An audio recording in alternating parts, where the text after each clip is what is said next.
whenever I need like a bright splash of color or just something really beautiful, a beautiful way to look at something that I love. I don't know, I feel like that's where like my love affair kind of began, and it's the reason that I keep coming back. I needed to see something beautiful or something inspiring. To be on this side of it now, 6 years later, is still really surreal to me. It's just something that has always connected people, and that's what I love about it. Grace Bonnie has created a website that people feel safe going to, knowing that no matter where they're starting from, they're going to be able to take little nuggets from the site and equip them to move into their dream job or their dream home, or create that with their own hands. It makes me feel like I'm part of a community that's accepting and creative and just positive in every way. It's just a wonderful community to be a part of. A safe place for different perspectives to have a voice. I feel like we grew up with Grace. We grew up alongside of her. Grace has also been teaching her readers that there are more important things than just design, or there are more important things than just what we care about and love. We have to think about the bigger world. Her energy and openness just really inspired me to not just be my goofy Caitlin self, but to really challenge myself.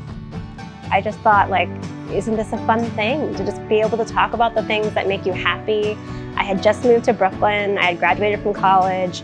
Everything was possibility. There were so many exciting design moments happening in Brooklyn. People were ripping apart old things, going through trash, like taking reused material, turning it into exciting things. And I just walked around with a camera, documenting as much of it as I could. I have no idea why I named it Design Sponge. I was 23 when I started the site. I'm 38 now, and I just wanted a place to talk about the things that I loved.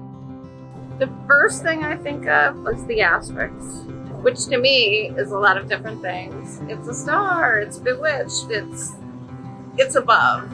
And so Design Sponge and all of the people that read Design Sponge, I just feel like we're always sort of like reaching for that star.